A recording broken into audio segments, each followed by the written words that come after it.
সাইয়্যিদাতুনা খাদিজা রাদিয়াল্লাহু তাআলা আনহা উপার্জন করেন নাই? আর বিশ্বনবীর তো তেমন কোনো উপার্জনই ছিল না।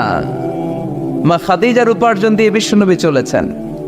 বিশ্বনবী যখন দাওয়াতি কাজ শুরু করেছেন, ওখানে এত সময় তিনি ইনভলভ করেছেন, আলাদা করে উপার্জনের তেমন কোনো সুযোগই তার ছিল না। সাইয়্যিদাতুনা খাদিজা রাদিয়াল্লাহু তাআলা আনহা ওনার উপার্জিত যত সম্পদ সবকিছু তিনি বিশ্বনবীর দাওয়াতের জন্য বিশ্বনবীর পায়ের সামনে বিছিয়ে দিয়েছিলেন।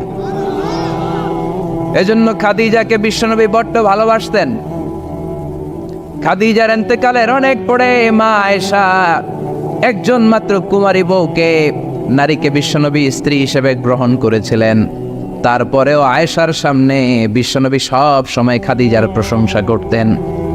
সব সময় প্রশংসা শুনে মা আয়েশা একদিন বলে, কবে কোন দিন জাহেলি যুগে এক বৃদ্ধা মহিলার প্রেমে পড়েছিলেন, বৃদ্ধা মহিলার সাথে বিয়ে হয়েছিল, ওই মহিলার কথা বারবার বলেন কেন, আমাদেরকে কি ভালো লাগে না? ওই বৃদ্ধা মহিলার চেয়ে আরো সুন্দরী নারী দিয়ে কি আল্লাহ আপনারে সুযোগ করে দেয় নাই? বিশ্বনবী রেগে গেলেন, খাদিজার চোয়ালের মধ্যে এইভাবে ধরলেন। বিশ্বনবী কোনোদিন তার স্ত্রীদের গায়ে হাত তোলে নাই, শুধু ওই দিন ছাড়া, তাও মারপিট করে না, এইভাবে ধরছে। কি বললা, কি বলতো তুমি? বুড়ি বলছো খাদিজারে? না না, খাদিজার চেয়ে শ্রেষ্ঠ স্ত্রী আমি পাই নাই। আল্লাহু আকবার। রুজিকতু হুব্বাহা, জান্নাত থেকে খাদিজার জন্য ভালোবাসা আমার কলিজায় ঢুকিয়ে দিয়েছে কে? বিশ্বনবী সব সময় খাদিজার জন্য দোয়া করে আল্লাহর কাছে বলতেন, মাবুদ রে, ওই কঠিন কিয়ামতের দিন, যেদিন বন্ধু বন্ধুরে চিনবে না, বাবা তার ছেলেরে চিনবে না, মা তার মেয়েরে চিনবে না, পীর সাহেব মুরিদরে চিনবে না, মুরিদ পীর সাহেবরে চিনবে না, ওই কঠিন দিনে আমি যেন আমার খাদিজারে ভুলে না যাই গো আল্লাহ। ওই কঠিন দিনে আমি যেন খাদিজারে ভুলে না যাই। সাইয়্যিদাতুনা খাদিজা ইন্তেকাল করলেন। মক্কায় যারা গিয়েছেন, জাবালে হাজুন, শারে আল হাজুনের পাশে জাবালে হাজুন মাকবারায়ে মা'লা, যেটার সবাই ডাকে মুআল্লা, মুআল্লা কবরস্থান, বাঙালিরা বলে জান্নাতুল মুআল্লা। কি কয়? আসলে এটা জান্নাতুল মুআল্লা না, এটা মাকবারাতুল মা'লা বা মাকবারাতুল মুআল্লা। এটার জান্নাত বলা যাবে না, কেননা এটা কুরাইশদের কবরস্থান ছিল, অনেক কাফির মুশরিকদের কবর এটার ভেতরে আছে, না জেনে বলে ফেলে জান্নাত। জাবালে হাজুনের পাশে সাইয়্যিদাতুনা খাদিজাকে কবর দিয়ে বিশ্বনবী দাঁড়িয়ে দাঁড়িয়ে কাঁদতে শুরু করলেন। সাইয়েদনা আবু বকর উমর বলে, ও নবী চলেন। কবর দেয়া হলো, দোয়া করা হলো, আর দাঁড়িয়ে রইলেন কেন? চলেন ঘরে ফিরে যাই। বিশ্বনবী বললেন, ও আবু বকর, তোমার মনে চায় তুমি ফিরে যাও, আমি যাব না। এই মহিলা সাধারণ কোনো মহিলা না, এই মহিলা হলো মক্কার জীবনে আমার বিপদের দিনের সঙ্গিনী, কলিজার টুকরা খাদিজা। কখনো আমারে ভুলে নাই, কখনো আমার ছাড়া খায় নাই, সব সময় আমার শেল্টার দিয়েছে, আমার মাথার উপরে ছাতার মতো সব সময় আমাকে আগলে রেখেছে। আমি দাঁড়িয়ে থাকবো, দেখি মুনকার নাকির খাদিজাকে কি প্রশ্ন করে। খাদিজার কবরের 3টা প্রশ্নের জবাব আমি নিজে দিয়ে তারপরে ঘরে ফিরে যাব রে আবু বকর। সাইয়েদনা আবু বকর কাঁদতে শুরু করলেন। সাইয়েদনা জিবরাইল চলে আসলেন, ডেকে বললেন, ও নবী, আপনার কলিজার টুকরা খাদিজাকে রেখেছেন, আপনার দায়িত্ব শেষ, বাকি দায়িত্ব কার? চলে যান, আবু বকর উমরের সাথে ঘরে ফিরে যান। প্রশ্নের 3টা জবাব আপনার দেওয়ার দরকার নাই। কোনো কারণে যদি খাদিজা উত্তর দিতে নাও পারে, আরশের উপর থেকে আল্লাহ নিজেই প্রশ্নের জবাব দিয়ে দিবে। পাগল পাড়া ছিলেন বিশ্বনবী খাদিজার জন্য। এজন্য খাদিজার মতো নারী, বোন, মা আমাদের ঘরে থাক, আমরা চাই কি চাই না? যদি চাই তাহলে এই প্রতিষ্ঠানগুলোতে আমাদের মেয়েদেরকে পাঠাতে হবে। পাঠাতে রাজি আছেন তো? মায়েরা, বোনেরা, ইসলাম আপনাদেরকে উপার্জনের অধিকার দিয়েছে। আপনাদের মডেল খাদিজাতুল কুবরা তাহেরা, তিনি নিজে উপার্জন করেছেন। She was a business magnate, very famous business magnate in Makkah city.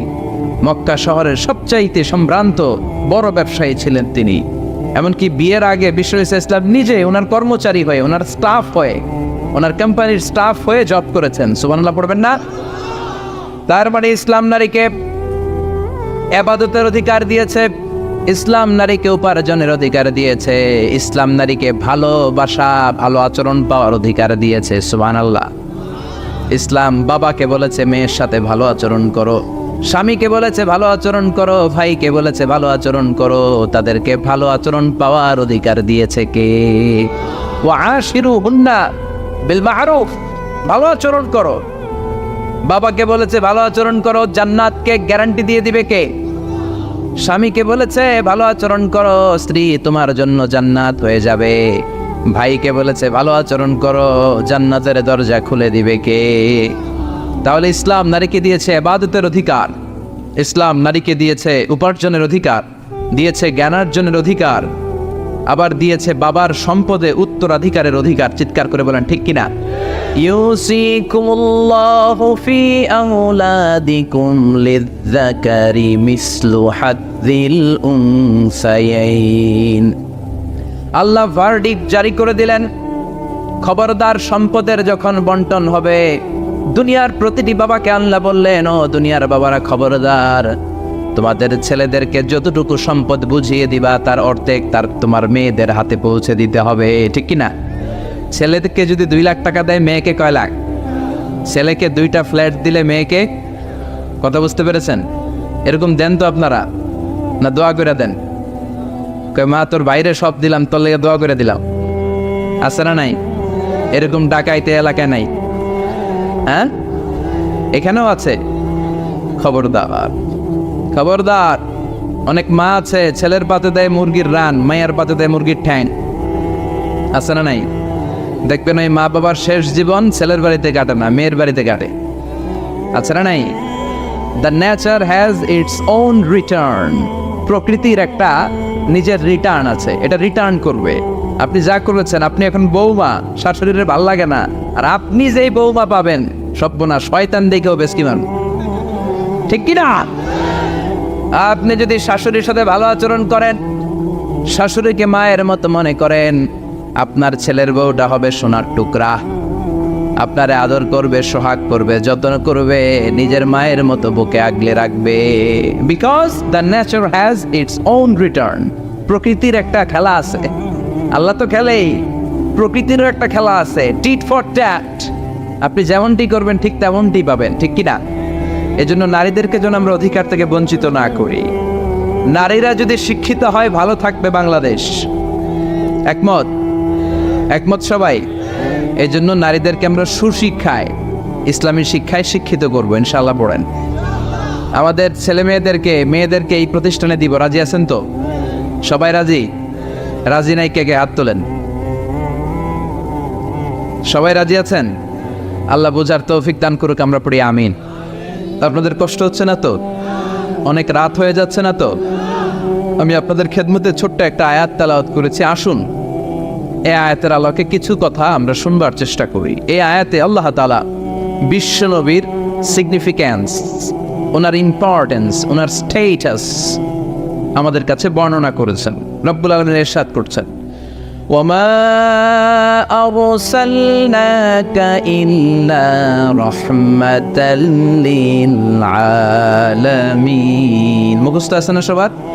পড়েন, ওয়ামা আরসালনাকা ইল্লা রাহমাতাল লিল আলামিন। I have sent you as a mercy, as a rahmah, as a blessings for the whole world. Allahu Akbar. আল্লাহ বলেন, ও নবী, আমি আপনাকে গোটা বিশ্বের জন্য রহমত করে, বরকত করে, মার্সি করে, ব্লেসিংস করে পাঠিয়েছি। আপনি শুধু মুমিনদের জন্য রহমত না, আপনি শুধু মুত্তাকিদের রহমত না, আপনি শুধু মুসলমানদের জন্য রহমত না, আপনি শুধু আপনার পুরুষ উম্মতের জন্য রহমত না, শুধু জিনদের জন্য না, শুধু ফেরেশতাদের জন্য না, শুধু প্রাণীকুলের জন্য না। ওয়ামা আরসালনাকা ইল্লা রাহমাতাল লিল আলামিন। I have sent you as a mercy, as a rahmah, as a barakah for the entire world, for the entire universe. গোটা বিশ্বের জন্য আপনি রহমত, মানুষের জন্য রহমত, মানবের জন্য রহমত, দানবের জন্য রহমত, প্রাণীর জন্য রহমত, সবার জন্য বিশ্বনবীকে রহমত করে পাঠালো কে? বিশ্বনবীর সামনে দিয়ে কোনো ছোট বাচ্চা যেতে পারতো না, বিশ্বনবী হাত বুলিয়ে দিতেন মাথার উপর। আল্লাহু আকবার। সব বিবিদের সাথে ভালো আচরণ করতেন, সব সাহাবাদের সাথে কোমল আচরণ করতেন। ফাবিমা রাহমাতিম মিনাল্লাহি লিনতা লাহুম ওয়ালাউ কুনতা ফাযযান গালিযাল কলবি লানফাদ্দু মিন হাওলিক। আল্লাহ বললেন, ও নবী, আপনার আচরণটাকে আমি কোমল করেছি, নরম করেছি, সফট কর্নার বানিয়েছি, আপনাকে আমি সফট হার্টেড বানিয়েছি। আপনার হৃদয়টা বড় কোমল। আপনার কোমলতার খোশ মেজাজ দেখে সব মানুষগুলো আপনার চারিপাশে খালি ভিড় করে। বিশ্বনবী যেখানে যেত লোকজন ভিড়, আর এই ডাউনারে মুসাফার লম্বা লাইন পড়ে যেত। আর বিশ্বনবীর একটা অভ্যাস ছিল, মুসাফা করলে যেই লোক হাত মিলিয়েছে ওই লোক হাত টেনে নেওয়ার আগে বিশ্বনবী আগে আগে হাত টেনে নিতেন না। সুবহানাল্লাহ, কি বিনয়ী, কি বিনয়ী। আমরা তো কত মানুষের সাথে মুসাফা করি, ধরার সাথে সাথে হাত টেনে নেই, কারণ আরো 10 জন দাঁড়ায় আছে, ওই চিন্তা করি। বিশ্বনবী কি রহমতের নবী, কি সফট হার্টেড, কি কোমল হৃদয়ের, কি খুশমেজাজওয়ালা। যিনি মুসাফা করতেন ওই লোক না ছাড়লে নবীও ছাড়ে না। আল্লাহু আকবার। এজন্য আল্লাহ বললেন, নবী সবার জন্য রহমত। ছোট্ট বাচ্চাকে আপনি আদর করেন, বাচ্চা পেলে মাথার মধ্যে হাত বুলিয়ে দেন, স্ত্রীদের সাথে খুনসুটি করেন, সাহাবাদের সাথেও খেলাধুলা করেন। সবার জন্য আপনি রহমত। ছোট্ট ছোট্ট বাচ্চা পেলে বিশ্বনবী খেলাধুলা করতেন। বিশ্বনবীর কলিজার টুকরা হাসান আর হুসাইন, বিশ্বনবীর রাইহানাতাইন সুগন্ধি। বিশ্বনবী বলতেন, এই দুইটা ছেলে সাইয়্যিদা শাবাবিল জান্নাহ, জান্নাতে যত যুবকরা প্রবেশ করবে তাদের সর্দার হবে আমার নাতি হাসান আর হুসাইন। ছোট্ট হাসানকে যখন তিনি কোলে নিতেন, হুসাইন কান্না জুড়ে দিত। হুসাইনকে কোলে নিলে হাসান কান্না জুড়ে দিত। বিশ্বনবী নামাজের সেজদায় গেলে দুই ভাই বিশ্বনবীর কাঁধে চেপে বসতো। আবার হাসান বলতো, নবী আপনি আমার ঘোড়া, আমি আপনার বাদশাহ, আমি আপনার কাঁধে চড়বো। বিশ্বনবী লম্বা চুল রাখতেন, বিশ্বনবীর চুলগুলো ধরে ধরে এরকম টেনে টেনে ঘোড়া ঘোড়া খেলতেন। আল্লাহু আকবার, কি ভালোবাসা ছিল। রাহমাতাল লিল আলামিন, গোটা বিশ্বের জন্য রহমত, সবার জন্য রহমত। খোশ মেজাজের ছিল। খোশ মেজাজের থাকতে রাজি আছেন তো, না খিটখিটে মেজাজের থাকবেন? হ্যাঁ, অনেক আছে খিটখিটে মেজাজের, হাসি নাই, ভালো কথা নাই, এরকম আছে না নাই? বিশ্বনবী ছিলেন খোশ মেজাজের, রাহমাতাল লিল আলামিন, গোটা বিশ্বের জন্য রহমত। আবার আল্লাহ বললেন, ও নবী আপনার চরিত্রটাকে আমি সর্বোচ্চ স্ট্যান্ডার্ড দিয়েছি। ওয়া ইন্নাকা লাআলা খুলুকিন আযীম, verily indeed you are on a very good standard of character. Verily indeed you are on a very standard of good character. সুন্দর আচরণ, সুন্দর বিহেভিয়ার, কন্ডাক্ট সিস্টেম, ম্যানার আর অ্যাটিটিউড যত সুন্দর হতে পারে সবচাইতে সুন্দর আচরণের করে আমি আপনাকে তৈরি করেছি। চিৎকার করে পড়েন আল্লাহু আকবার। এজন্য আল্লাহ বললেন, গোলাম এই কোমলমতি নবী, এই খোশ মেজাজি নবী, এই চমৎকার আচরণওয়ালা নবী যা নিয়ে এসেছে সেটাকে আঁকড়ে ধরবা। এই নবী যেটা থেকে বারণ করেছে সেটা থেকে দূরে থাকবা। কার কথা? وَمَا آتَاكُمُ الرَّسُولُ فَخُذُوهُ وَمَا نَهَاكُمْ عَنْهُ فَانْتَهُوا. Whatever he said, take it, grasp it, cling with it, and whatever he forbid, be abstain from it. যা করতে বলেছেন ওইটাতেই বরকত আছে না নাই? যেটা থেকেই বারণ করেছেন, নিষেধ করেছেন, ওইটার মধ্যে ক্ষতি আছে না নাই? সুবহানাল্লাহ, কি চরিত্র আল্লাহ দিয়েছেন। তার চরিত্রটাই ছিল কোরআনের চরিত্র। কাদা খুলুকুহু আল কোরআন। আবার উম্মে সালামা বলতেন, বিশ্বনবী যখন হেঁটে যেত, বিশ্বনবী সাহাবীদের সাথে যখন হাঁটতেন, কান্নাল কোরআন ইয়ামশি আলাইহি ইনদামা ইয়ামশি আলাল আরদি কান্নাল কোরআন ইয়ামশি আলাল আরদ। বিশ্বনবী যখন সাহাবাদের সাথে রাস্তা দিয়ে, মরুভূমির উপরে দিয়ে কখনো হেঁটে যেত, মনে হতো জীবন্ত কোরআনটা রাস্তার উপর দিয়ে হেঁটে হেঁটে যাচ্ছে। পড়েন সুবহানাল্লাহ। খুলুকুহু আল কোরআন, কানা খুলুকুহু, his character was the character of Quran. কোরআনের চরিত্র পুরো 30 পারায় থিওরিটিক্যালি যা বলা আছে বিশ্বনবীর চরিত্রে, বিশ্বনবীর আচরণে প্র্যাকটিক্যালি সেটা করে দেখানো আছে। আল্লাহু আকবার। এজন্য এ নবী এমন নবী, গোটা বিশ্বের জন্য রহমত, গোটা বিশ্বের জন্য মডেল। এই নবীকে বাদ দিয়ে মুমিনদের কোনো কাজ চলতে পারে না। কেননা এ নবী এমন নবী, যে নবী হ্যাঁ বললে শরীয়তের সবকিছু হালাল হয়ে যায়, যে নবী না বললে সব হারাম হয়ে যায়। সুবহানাল্লাহ পড়ে। বিশ্ব নবী যদি বলে হ্যাঁ, yes you can do it, এটা হালাল করবে কে? বিশ্ব নবী যদি বলে no you can't do it, করা যাবে না, হারাম করছে কে? বলে কি নবী? ইয়েস কইছে তো হালাল, বলছে নো তো হারাম। তার মানে হ্যাঁ বললে হালাল হয়, না বললে হারাম হয়। আঙ্গুল তুললে চাঁদ দুই ভাগ হয়ে খান খান হয়ে যায়, আর পা যদি জমিন থেকে একটু উপরে ওঠায় আল্লাহর আরশে মেরাজে চলে যায়। এই জন্য এ নবীকে বাদ দিয়ে ইসলাম বোঝা যায় না, এ নবীরে বাদ দিয়ে কোরআন বোঝা যায় না। আর এই নবীরে যারা গালি দেয় ওই বেয়াদব গুলারেও ছেড়ে দেয়া যায় না, ঠিক কিনা? এই বেয়াদব গুলারে ছেড়ে দেওয়া যাবে? এই বিষয়ে আমরা সবাই এক, ঠিক কিনা? তাবলীগ, জামাত ইসলাম, হেফাজতে ইসলাম, কওমি, আলিয়া কোনো কথা নাই। বিশ্ব নবীর বিরুদ্ধে কথা বলবে ওর 14 গোষ্ঠী উদ্ধার করে ছাড়া হবে, কোন ঠিক কিনা?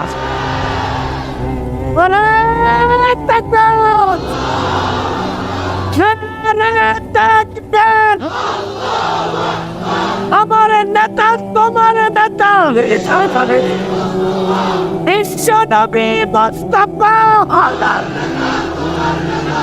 বিশ্বনবীর জন্য স্লোগানকে আল্লাহ তুমি কবুল করো। বিশ্বনবীর ভালোবাসার জন্য আমরা অন্তরে রাখতে পারি, তুমি তৌফিক দাও। এজন্য বিশ্বনবীর জায়গাটা বড় সেনসিটিভ জায়গা। এজন্যই ওরা মাঝে মাঝে ওখানে হিট করে দেখতে চায় আমরা জেগে আছি না মরে গেছি। আমরা মরি নাই। বিশ্বনবীর চরিত্রের ব্যাপারে উল্টাপাল্টা কথা বলা হলে এগুলোকে ছাড় দেওয়া হবে না, চিল্লায় বলেন ঠিক কিনা? এ ব্যাপারে আমরা সবাই একমত। এ ব্যাপারে দলাদলি নাই।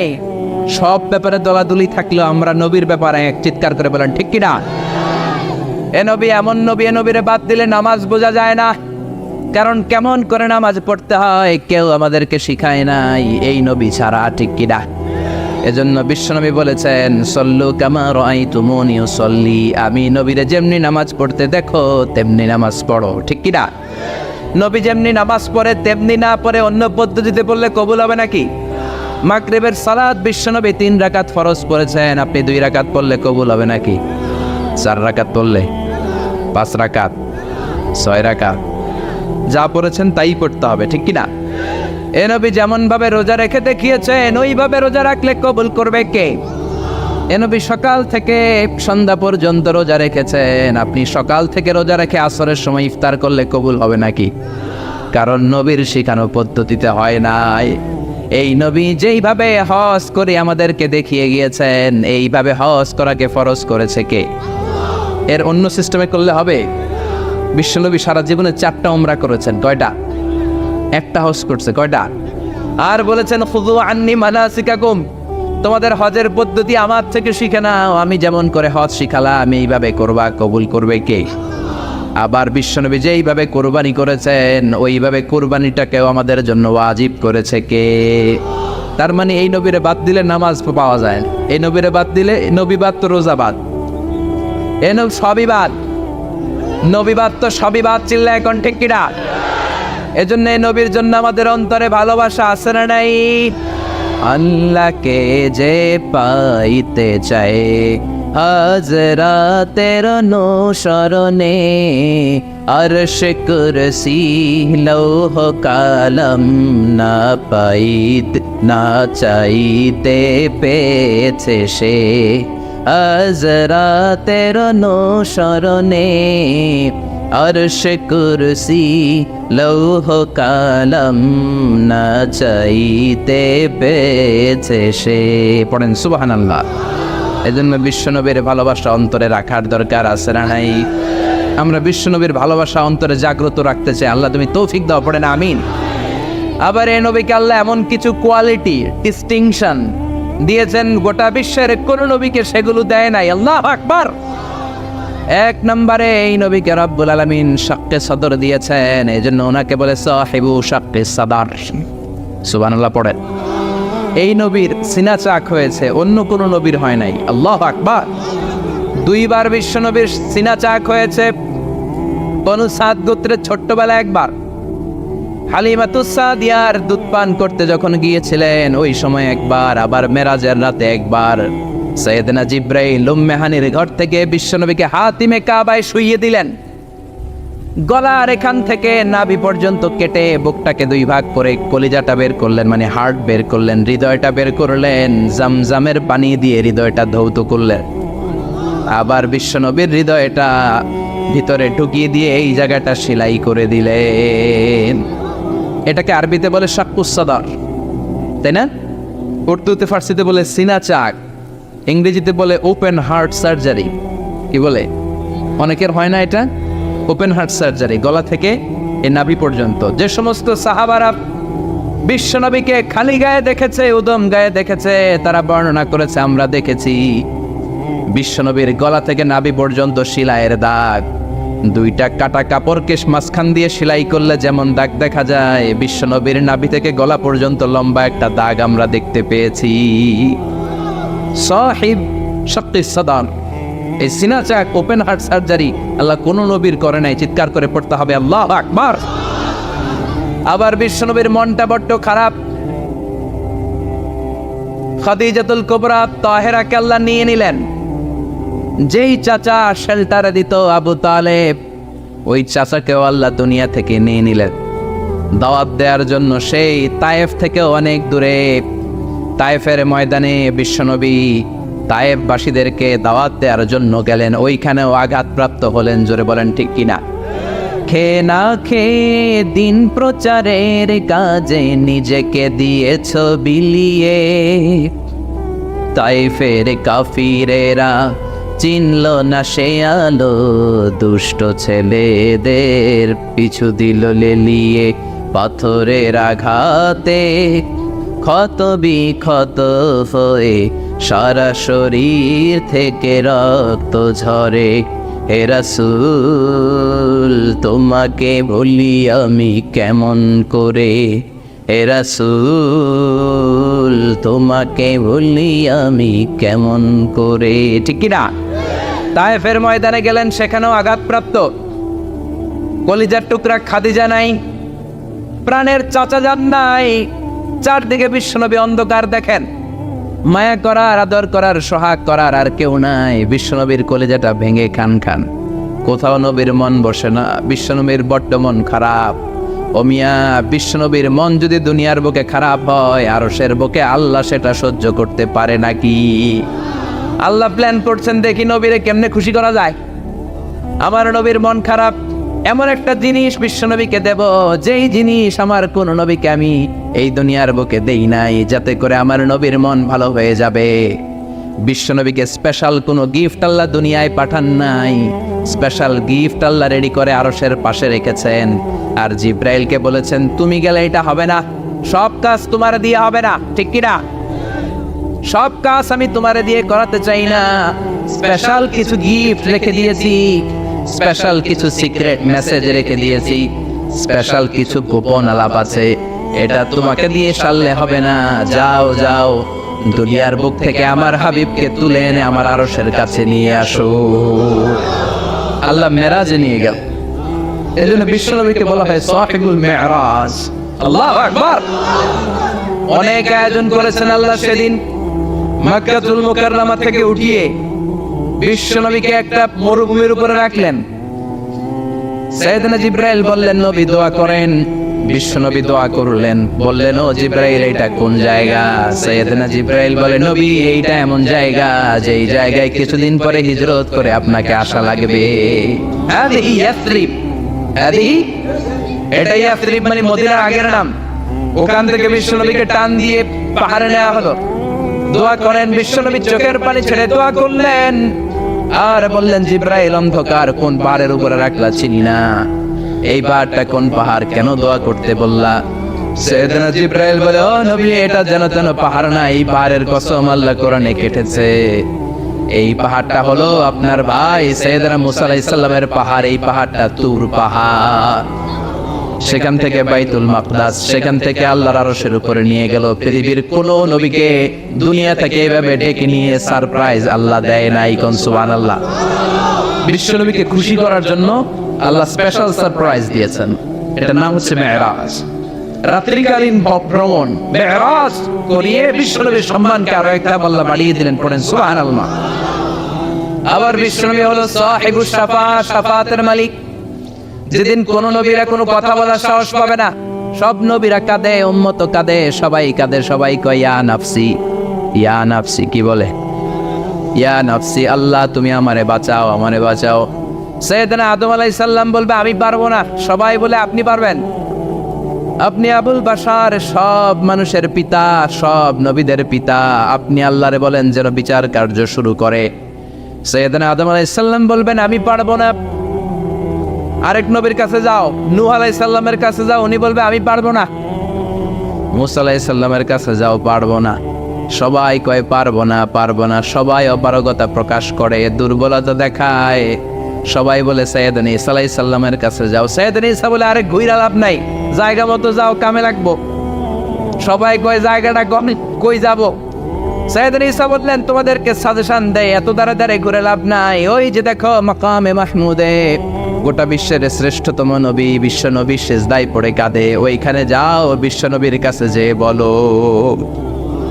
বিশ্ব নবী সেজদায় পড়ে থাকবে, কাঁদতে থাকবে। সবার জিকির একটা, নবীর জিকির আরেকটা। সুবহানাল্লাহ পড়েন। সবার জিকির ইয়া নাফসি, ইয়া নাফসি। নবীর জিকির ইয়া উম্মতি, ইয়া উম্মতি। আল্লাহু আকবার। সবাই বলবে আল্লাহ আমারে বাঁচাও, উম্মত বলবে আমারে বাঁচাও, নবীও বলে আমারে বাঁচাও। শুধুমাত্র কেবলমাত্র একমাত্র কিয়ামতের ময়দানে বিশ্বনবী বলবেন রব্বি হাবলি উম্মতি, ও আল্লাহ আমার উম্মতকে বাঁচান। বিশ্বনবী কাঁদতেই থাকবেন, কাঁদতে কাঁদতে বেহুশ। আল্লাহর সহ্য করতে পারবেন না, বলবেন ও নবীর ফারাসাক, মাথা উঠান। আর কাঁদবেন না, আমি পারি না। আল্লাহু আকবার। ইরফা রাসাক, মাথা উঠান। সাল তুতা, চান, যা চাবেন তাই দেব। যার জন্য সুপারিশ করবেন তারই জান্নাতে ঢুকায় দেব। সাল তুতা ওয়াশফা তুশাফা, যার জন্য সুপারিশ করবেন টিকিট দিয়ে দেব। বিশ্বনবী বলেন লিকুল্লি নবীন দাওয়া মুস্তাজাবা। এই দুনিয়াতে রব্বুল আলামিন সব নবীদেরকে একটা স্পেশাল দোয়া দিয়েছেন, ওই দোয়াটা করলেই কবুল হয়ে যাবে। ওইটার নাম কবুল হওয়ার দোয়া। নবী যা চাইবে আল্লাহ তাই দিবে, কিন্তু দোয়া বেশি করা যাবে না, চাওয়া যাবে একবার। কয়বার? দাও বিহা। দুনিয়ার বুকে সব নবীরা ওই দোয়াটা করে ফেলেছে।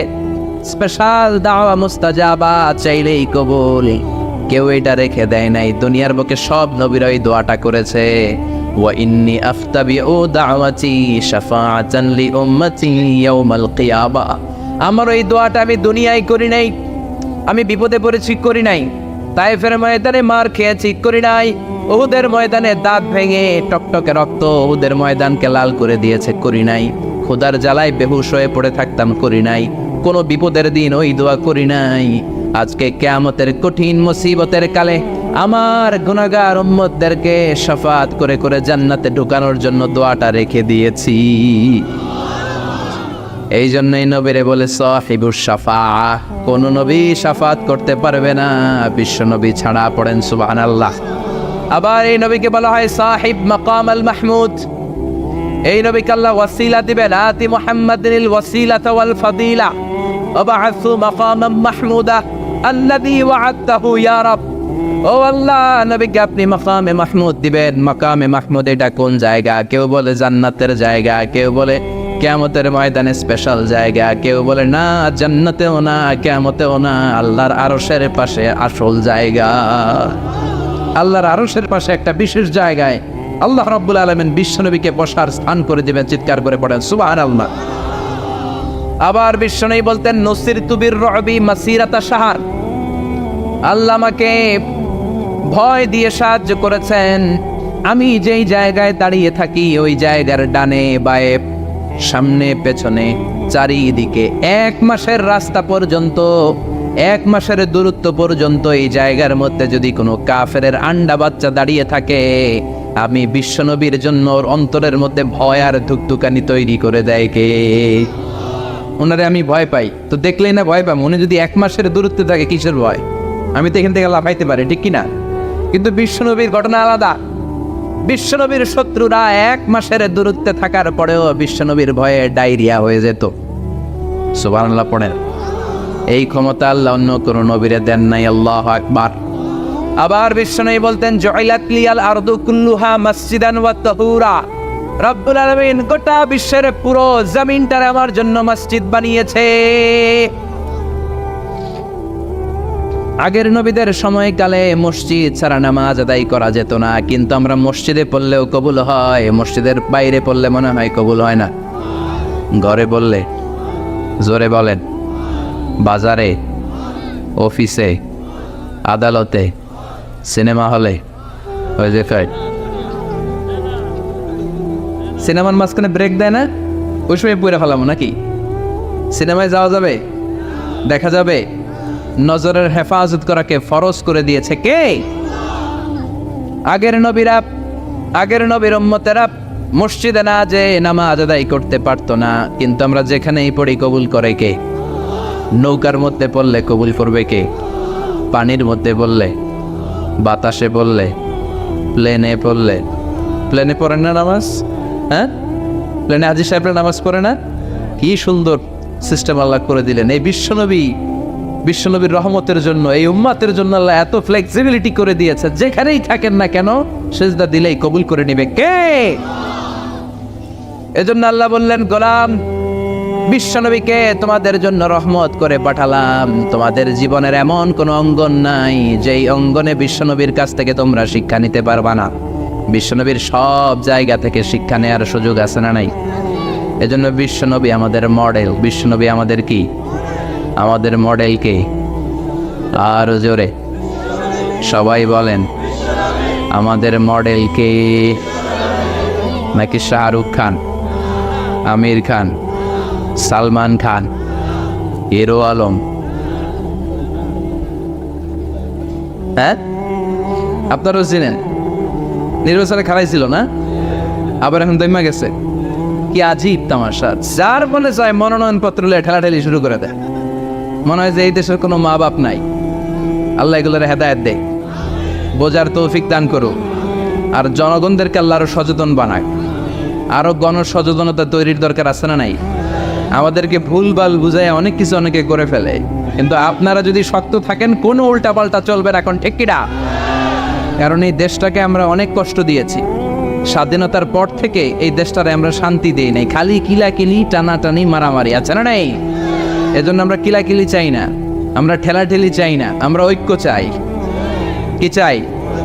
আমরা গোটা জাতির মধ্যে ঐক্য চাই। আমরা ঝগড়া বিভেদ ভুলে যেতে চাই। আমরা শান্তিপূর্ণভাবে এই বাংলাদেশে বসবাস করতে চাই, ঠিক কিনা?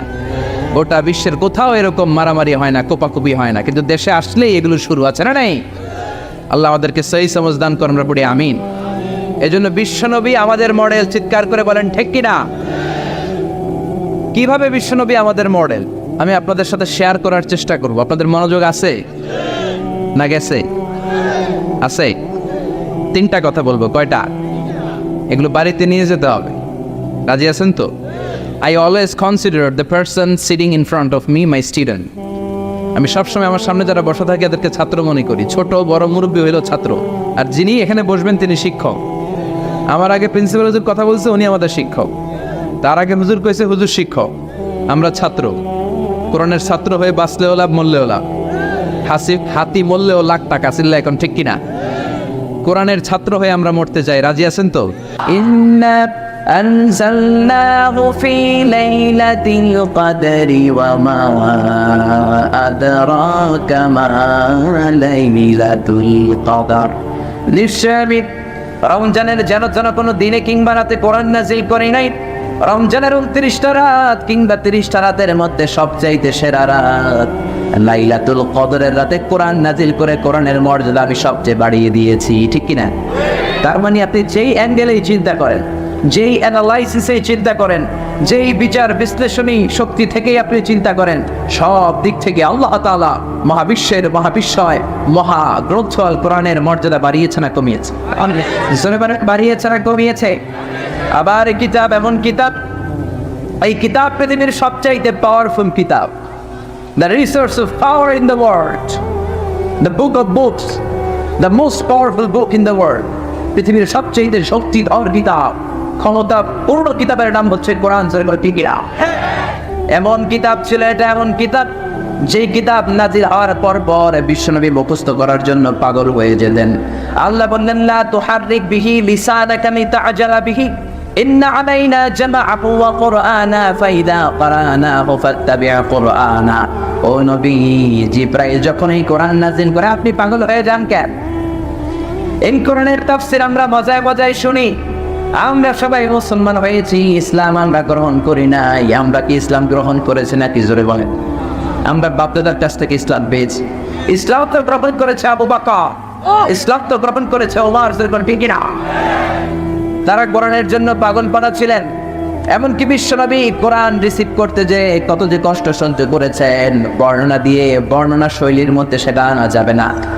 বিশ্বনবীর কাছে যখন কোরআন নাজিল হতো, জিবরাইল কোরআনের 5-10টা আয়াত নাজিল করার পরে ওই কোরআন সিনার মধ্যে নেয়ার জন্য হেফজখানার ছাত্রের মতো পড়া শুরু করে দিতেন। আয়েশা ডাক দিলেও শুনতেন না, খাদিজা ডাকলেও শুনতেন না। যখন তিনি কোরআনকে ইয়াদ করতেন, কোরআনকে হেফজ করতেন, পাগলের মতো পড়তে পড়তে বিশ্বনবীর মুখের 2 দিক দিয়ে থুতু বের হয়ে যেত, সাদা বের হয়ে যেত। পাগলের মতো কোরআনকে মেমোরাইজ করার জন্য, হেফজ করার জন্য তিনি পাগল পড়া হয়ে যেতেন। আল্লাহ বিশ্বনবীর সান্ত্বনা দিলেন, ডেকে বললেন, বিশ্বনবী পাগলের মতো কোরআন পড়ার দরকার নাই। কোরআনে ইয়াদ করতে করতে পড়তে পড়তে মুখ দিয়ে ফেনা বের করার দরকার নাই। জিবরাইল যখন আপনার কাছে কোরআন পড়ে যাবে, জিবরাইলের পরে বিসমিল্লাহির রহমানির রহিম বলে আপনি কয়েকবার তেলাওয়াত করে ফেলেন। ওই কোরআনটাকে আপনার সিনার মধ্যে ঢুকিয়ে দেওয়ার দায়িত্ব আমি আল্লাহ নিজেই নিয়ে নিলাম। বিশ্বনবী পাগলের মতো রিসিভ করতেন। এত পাওয়ারফুল কিতাব হচ্ছে এটা, এত মর্যাদাপূর্ণ কিতাব, এত স্ট্যাটাস সবা কিতাব। এই কিতাবের আয়াতগুলো যখন বিশ্বনবীর উপর নাযিল হতো, বিশ্বনবী আয়াত রিসিভ করতে যেয়ে থেমে যেতেন, চেহারাটা লাল হয়ে যেত। মায়েশার বর্ণনা, শীতের প্রচন্ড শীতের রাতে হাত্তা ইয়াতাফাসসাদু আরাকান, হাত্তা ইয়াতাফাসসাদু জাবিনুহু আরাকান। শীতের রাতে, প্রচন্ড শীতের রাতে কোরআন যখন বিশ্বনবী রিসিভ করতে যেতেন, কোরআনের ভারে, কোরআনের পাওয়ারে বিশ্বনবী শীতের রাতেও ঘেমে ঘেমে একাকার হয়ে যেতেন। প্রচন্ড মাসের শীত, শীতের চোটে মানুষ কম্বল গায়ে দেয়, চাদর গায়ে দেয়। ওই রাতে যখন বিশ্বনবী কোরআনকে জিবরাইল থেকে রিসিভ করতেন, কোরআনের ভারে, কোরআনের পাওয়ারে বিশ্বনবী ঘেমে ঘেমে দাড়িগুলো বেয়ে বেয়ে, চিবুক বেয়ে বেয়ে ঘাম ছড়তে শুরু করতো, চিৎকার করে পড়েন আল্লাহু আকবার। আবার বিশ্বনবী যখন ঘোড়ার উপরে ছিলেন, ওটের উপরে বসে থাকতেন। ওই অবস্থায় যখন কোরআন নাজিল হতো, কোরআনের পানে বিশ্বনবীর ঘোড়াগুলো জামিনের মধ্যে বসে যেত। পড়েন সুবহানাল্লাহ। বিশ্বনবী আব্বা আর কসওয়া নামে 2টা ওট ব্যবহার করতেন। একটার নাম হচ্ছে আব্বা কিনা, আরেকটার নাম কসওয়া কিনা। এই কসওয়ার উপর থাকা অবস্থায় অনেক কোরআনের আয়াত বিশ্বনবী রিসিভ করেছেন। উটের উপরে বসে থাকা অবস্থায় বিশ্বনবীর উপর যখন কোরআন নাজিল হতো, বিশ্বনবী সহ্য করতে পারতেন। বিশ্বনবীকে রব্বুল আলামিন ওই সহ্য ক্ষমতা দিয়ে দুনিয়ায় পাঠিয়েছেন, কিন্তু কোরআন তো এই ক্ষমতা নাই, উটের গায়ে তো অত শক্তি নাই। বিশ্বনবী সহ্য করতে পারতেন, ঘোড়া সহ্য করতে পারে নাই, উটগুলো সহ্য করতে পারে নাই। ঘোড়ার উপরে, উটের উপরে বসা অবস্থায় কোরআন নাজিল হলে মুহূর্তের মধ্যে ঘোড়াগুলো, উটগুলো জামিনের মধ্যে বসে যেত। আবার মাঝে মাঝে আদর করে বিশ্বনবী কিছু প্রিয় সাহাবীদের পায়ের মধ্যে মাথা রেখে ঘুমাতেন। সুবহানাল্লাহ পড়বেন না? সুবহানাল্লাহ। আবু বকরকে এত ভালোবাসতেন, বিশ্বনবীর হিজরতের সাথী আবু বকরের রানের মধ্যে মাথা রেখে বিশ্বনবী অনেকবারে ঘুমিয়েছেন। যায়েদ ইবনে সাবিতের পায়ের মধ্যে, রানের মধ্যে মাথা রেখে বিশ্বনবী ঘুমিয়েছেন। আবু বকর বলে, আমার পায়ের মধ্যে মাথা রেখে বিশ্বনবী ঘুমিয়েছেন। ঘুম থেকে তিনি উঠলেন, হঠাৎ দেখি বিশ্বনবীর মাথাটা 10 গুণ বেশি ওজনওয়ালা হয়ে গেল। বিশ্বনবী আমার সাথে কথা বলেন না, মৌমাছির ভনভন ভনভন শব্দের মতো আওয়াজ পেলাম। আমি আবু বকরের বসতে আর দেরি হইল না, মুহূর্তের মধ্যে কোরআনের আয়াত বিশ্বনবীর অন্তরের মধ্যে নাজিল করছে কে? কোরআনের পায়ে মাথা রেখে যখন বিশ্বনবী ঘুমাতেন, শুয়ে থাকতেন, ওই মুহূর্তে কোরআনের আয়াত নাজিল হলে আবু বকরের মনে হতো বিশ্বনবীর মাথার ভারে ওনার পাটা মনে হয় ফেটে চুরমার হয়ে যাবে। চিৎকার করে বলেন আল্লাহু আকবার। বিশ্বনবী কিভাবে আমাদের জন্য মডেল, সে আলোকে আমি 3টি কথা বলবো। চিৎকার করে বলেন কয়টি? প্রথমত আমরা শুনবো বিশ্বনবী সাল্লাল্লাহু আলাইহি ইসলামের দৈহিক গুণাবলী কি ছিল, গঠনগত গুণাবলী কি ছিল। তারপরে শুনবো বিশ্বনবী সাল্লাল্লাহু আলাইহি ইসলামের আচরণ কেমন ছিল, বিহেভিয়ার। প্রথমে শুনবো ফিজিক্যাল ক্যারেক্টারিস্টিক্স, 2 নম্বরে শুনবো বিহেভিয়ারিয়াল ক্যারেক্টারিস্টিক্স, 3 নম্বরে শুনবো ইন্টেলেকচুয়াল ক্যারেক্টারিস্টিক্স। প্রথমে শুনবো আমার নবী দেখতে কেমন ছিল, তারপরে শুনবো বিশ্বনবীর আচরণ কেমন ছিল, এরপরে শুনবো আমার নবীর ইন্টেলেক্ট, ওনার বুদ্ধিবৃত্তিক গুণাবলী কেমন ছিল। শুনতে রাজি? কষ্ট হচ্ছে না তো? আমি তো ভাবছি ঝিমাই যাইব, এমনি আরো জায়গা ওঠে। শুনতে রাজি আছেন? ঠিক আছে। বিশ্বনবী সাল্লাল্লাহু আলাইহি ইসলাম অনেক সুঠামও ছিলেন, অনেক শক্তিশালী ছিলেন। আমরা 6 প্যাক বলি না? কয় প্যাক? ওই কয় 6 প্যাক। তোমার কয় প্যাক? 6 প্যাক। এখন ছেলেপেলেরা জিমনেশিয়ামে যায়, তাই না? ডায়েট করে, দে আর অন ডায়েট, ভেজিটেবলস আইটেমস খায় বেশি, এক্সারসাইজ করে টু মেক এ 6 প্যাক। তো বিশ্বনবী সাল্লাল্লাহু আলাইহি ইসলামের 6 প্যাক ছিল, অর্থাৎ বিশ্বনবীর এই জায়গাটা উঁচু ছিল, সুঠামো, আর পেটটা ছিল চাপা। আর আমাদের এইটা চাপা, পেট এত বড়। আছে না নাই? খাইতে খাইতে এখন দরজা খোলার জন্য ধাক্কা দেওয়া লাগে না, কারণ পেট আগে চলে, পেটের ধাক্কায় দরজা খুলে যায়। আছে না নাই? না, আপনার নবী দেখতে এমন ছিলেন না। আপনার নবী দেখতে অনেক স্মার্ট ছিল। আমাদের নবী দেখতে অনেক সুঠামও ছিল। এ ধরার সবচাইতে সুন্দরতম মানুষ ছিল। বিশ্বনবীর চাইতে সুন্দর কেউ ছিল না।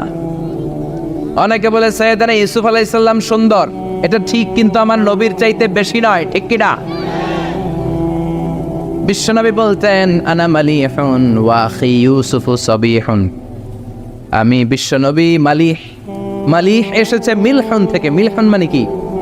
লবণ, তার মানে লাবণ্যময়। লবণ থেকে লাবণ্যময়। বিশ্বনবী ছিল লাবণ্যময়, সুন্দর। ইউসুফ আলাইহিস সালাম ছিলেন সাদা সুন্দর। এদিকে লাবণ্যময়, এদিকে সাদা, কোনটা নেবেন? লাবণ্যময় সুন্দর, সবার কাছে প্রিয়, ঠিক কি না?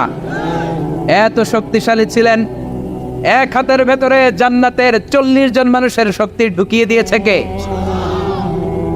মক্কার সবচেয়ে বড় কুস্তিগির, যিনি রেসলিং খেলতেন, ওনাকে ধরে 3 আছাড় মেরেছেন। তাহলে শক্তি কম না বেশি? অসাধারণ শক্তি ছিল, অনেক স্ট্রেংথ ছিল বিশ্বনবীর। এরপরে ওয়াকানা কাফুহু আলিয়ানু মিনাদ দিবাজ। শক্তির কথা গেল, এবার আসছে বিশ্বনবীর হাত ছিল কোমল। হাত ছিল কি? আলিয়ানু মিনাদ দিবাজি ওয়াল হারির। সফট ছিল, সফটার দেন সিল্ক। রেশমের চেয়েও বেশি সফট, বেশি নরম। রেশমি কাপড় ধরেছেন না? জর্জেট, রেশমি, সফট লাগে না? বিশ্বনবীর হাতটা রেশমি কাপড়ের চেয়ে বেশি সফট ছিল, তুলতুলে ছিল, নরম ছিল। এজন্যই একবার কেউ মুসাফার চান্স পেলে আর ছাড়তে চায় না। সুবহানাল্লাহ, বাড়িতে গিয়া। শক্তিশালী ছিলেন, কোমল স্কিনের ছিলেন, এবং বিশ্বনবী বলতেন আল মুমিন আল কবি খায়রুম মিনাল মুমিনাত দাঈফ। শক্তিশালী মুমিন দুর্বল মুমিনের চেয়ে শ্রেষ্ঠ। শক্তিশালী মুমিন দুর্বল মুমিনের চেয়ে আল্লাহর কাছে বেশি প্রিয়, ঠিক কি না? কারণ দুর্বল মুমিন খালি তাকবীর দিয়ে দাঁড়ায় থাকবে, বোমা ফাটলে দিবে দৌড়। আছে না নাই? সবল মুমিনগুলো সীসা ঢালা প্রাচীরের মতো পায়ের সাথে পা লাগিয়ে, হাতের সাথে হাত লাগিয়ে দাঁড়াবে। পিছন থেকে কেউ যদি নেতারে মারতে আসে, ওদেরকে মেরে নেতা পর্যন্ত পৌঁছতে পৌঁছতে 1 ঘন্টা লেগে যাবে, ঠিক কি না? এজন্য সুঠাম ও দেহি হওয়া এটা সুন্নাত। ডায়েট করা, খাবার দাবার বুঝে শুনে খাওয়া, শরীরটাকে ফিট রাখা, অলওয়েজ কিপ ফিট। ফিট থাকার চেষ্টা করবেন, এটা কিন্তু সুন্নাহ, বিশ্বনবী শিখিয়েছেন। সুবহানাল্লাহ পড়ে। তাহলে স্কিন কেমন ছিল জানলাম, রেশমের চেয়েও সফট। আর শক্তি কম না বেশি? এরপরে ওয়াকানা রাবাআতাম মিনাল কওম, মাঝারি আকৃতির লোক ছিলেন। লাইসা বিতাবিল ওয়ালা বিল কাসির, খুব বেশি লম্বাও ছিলেন না, আবার খুব বেশি খাটোও ছিলেন না, মাঝামাঝি আকৃতির ছিলেন। পড়েন সুবহানাল্লাহ। খুব বেশি লম্বা হলে দেখতে সুন্দর লাগে না, ঠিক কিনা? খুব লম্বা এমনি তাকানো লাগে, টুপি পরে যায়, ঠিক কিনা? আর খাটো হইলে নিচের দিকে তাকায় থাকা লাগে। মাঝামাঝি আকৃতির ছিলেন। সুবহানাল্লাহ। আল্লাহ বলেন, এত মহিমান্বিত কোরআন তোমাদের উপরে নাযিল করেছি। এই কোরআনকে যদি আমি পাহাড়ের উপরে নাযিল করতাম, বড় বড় মাউন্টেন্স এর উপরে নাযিল করতাম, পাহাড়গুলো ভেঙে মুহূর্তের মধ্যে তুলার মতো উড়ে উড়ে যেত, ঠিক কিনা? ঠিক কিনা? আল্লাহ বললেন, লাউ আনসালনা هذا القرآن على جبل لرأيته خاشعا متصدعا من خشية الله وتلك الأمثال نضربها للناس لعلهم يتفكرون. পড়েন আল্লাহু আকবার। এই কোরআনকে আমি পাহাড়ের উপরে দেই নাই, সাগরের উপরে দেই নাই, কোরআনকে আমি কোনো কিছুর উপর নাজিল করি নাই। কারণ পাহাড়ের উপর কোরআন নাজিল করলে পাহাড়টারে চুরমার করে দিত কে? মুহূর্তে পাহাড় চুরমার হয়ে যেত। মুসা আলাইহিস সালামের উপর যে কিতাবটা নাজিল হয়েছে, কিতাবটার নাম কি? সবাই বলেন, আর জোরে বলেন কি নাম? এটা ইব্রানি ভাষায় লেখা ছিল, ইব্রু স্ক্রিপচার। রব্বুল আলামিন তাওরাতকে কাঠের মধ্যে লেখেন। তাওরাতের বিশেষ বৈশিষ্ট্য হলো রব্বুল আলামিন নিজ হাতে তাওরাত লিখে সাইয়েদনা মুসার উপরে নাজিল করেছেন। পড়েন সুবহান। কাঠের বড় বড় তক্তার উপরে তাওরাত কিতাব লিখে রব্বুল আলামিন তুর পাহাড়ে সাইয়েদনা মুসা আলাইহিস সালামকে ডেকে পাঠালেন। ডেকে বললেন, মুসা, এই যে তাওরাতের কিতাব আমি কাঠের ফলকে লিখে দিলাম, এর মধ্যে তোমাদের জন্য হেদায়েত আছে, বনি ইসরাঈলের জন্য হেদায়েত আছে। যাও মুসা, নিয়ে যাও। কাঠের তক্তার মধ্যে লেখা তাওরাত নিয়ে বনি ইসরাঈলের কাছে দাওয়াতি কাজ শুরু করে দাও। মুসা আলাইহিস সালাম ছিলেন অনেক শক্তিশালী পুরুষ। উনি ভাবলেন, কাঠের তক্তাগুলো তো আমি একাই নিতে পারবো। উনি নেয়ার জন্য কাঠের তক্তাগুলোতে হাত দিলেন। আল্লাহরে বললেন, আল্লাহ, আপনি যেমনটা বলেছেন ঠিক তেমনটা আমি কাঠের তক্তাগুলো কাঁধে করে নিয়ে যাব। সাইয়েদনা মুসা কাঠের তক্তাগুলো ধরলেন, এক মাথা ধরে তিনি টান দিলেন, কিন্তু নাড়াতে পারেন। সুবহানাল্লাহ বলবেন না? অবাক হয়ে যায়, কিরে মনে হয় এই জায়গায় বেশি ওজন, ওই দিক দিয়ে ধরি, ওই দিক দিয়ে ধরলে নাড়ানো যাবে। কাঠের তক্তার এই মাথা রেখে দিয়ে তাওরাত কিতাবের কাঠের তক্তার ওই মাথা দিয়ে ধরলেন। এবার ওই মাথা দিয়ে ধরেও কাঠের তক্তা নাড়ায়, কিন্তু তক্তা নড়ে না। বলেন সুবহানাল্লাহ। এবার ভাবলেন মাঝখান থেকে ট্রাই করলে মনে হয় উঠানো যাবে। এবার তিনি মাঝখানে কাঠের ফলকে লেখা, তক্তার মধ্যে লেখা তাওরাত কিতাবের কাঠের তক্তার মাঝখান দিয়ে দুই হাত দিয়ে ধরলেন, কিন্তু তক্তা নড়ে না। আল্লাহু আকবার। কিয়া দীপ্তমশা বড় বড় কাঠের তক্তা সাইয়েদনা মুসা এক হাতে নিয়ে নেয়। মিশরের জামিনে সাইয়েদনা মুসার মতো এত শক্তিশালী পুরুষ কে দ্বিতীয়টা আছে নাকি? এত শক্তিশালী পুরুষ ছিলেন, এক থাপ্পড়ে ফেরাউনের বাবুর্চিকে দুনিয়া থেকে বিদায় করে ফেলেছে। রেগে গেলে ওনার মাথার চুল টুপি ভেদ করে, পাগড়ি ভেদ করে উপরের দিকে এরকম খারাপ হয়ে দাঁড়িয়ে যেত। ফেরাউনের বাবুর্চিকে থাপ্পড় মেরে যখন দুনিয়া থেকে তাড়িয়ে দিলেন, সবাই বলে, মুসা, এটা যেন তেন কোনো লোক নয়, ফেরাউনের নিজের বাবুর্চি। দৌড়াও, পালাও। সাইয়েদনা মুসা আলাইহিস সালাম বাঁচার জন্য দিলেন দৌড়। আল্লাহ বললেন, মুসা দৌড়াও। দৌড়াতে দৌড়াতে মিশরের বর্ডার শেষ করে সৌদির বর্ডারে ঢুকে গেলেন। পড়েন সুবহানাল্লাহ। ওখানে ঢুকে কিচ্ছু চিনা জায়গাটার নাম হচ্ছে মাদিয়ান।